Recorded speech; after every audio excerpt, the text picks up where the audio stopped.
Tanger où l'on retrouve Wallace. Merci d'être avec nous, Wallace. Vous êtes, pour être très précis et très honnête, en route pour Tanger, puisqu'on vous voit, vous êtes dans une voiture et vous êtes le fondateur du festival itinérant Afrique du Rire qui fait escale à Tanger, après Casablanca et juste avant Rabat, mais aussi Cotonou, Dakar, Abidjan, autant de villes d'Afrique de l'Ouest francophone. Alors Wallace, votre festival itinérant, c'est un peu l'Union africaine du rire, non ? C'est exactement ça, vous l'avez résumé en une phrase. Nous avions besoin de réunir cette Afrique-là sur un plan culturel.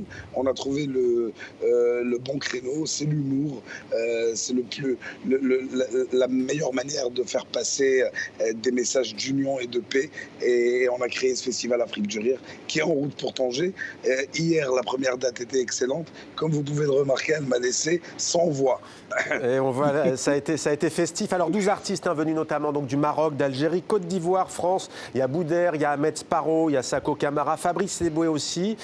C'est quoi l'ambition? Vous venez de le dire, hein, la paix, le rire. Plus précisément, c'est quoi l'ambition? Vous voulez tisser des ponts peut-être d'ailleurs entre le Maghreb et aussi cette partie-là de l'Afrique francophone?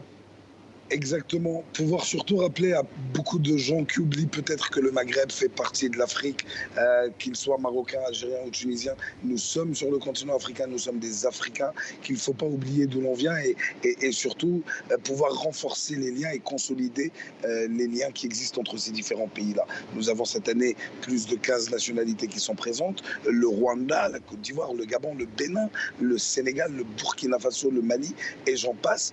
Et c'est pour dire un peu à toutes les autres personnes qui sont encore un peu dans l'ombre que nous avons brisé les frontières et que nous sommes déjà unis, sur scène, mais unis.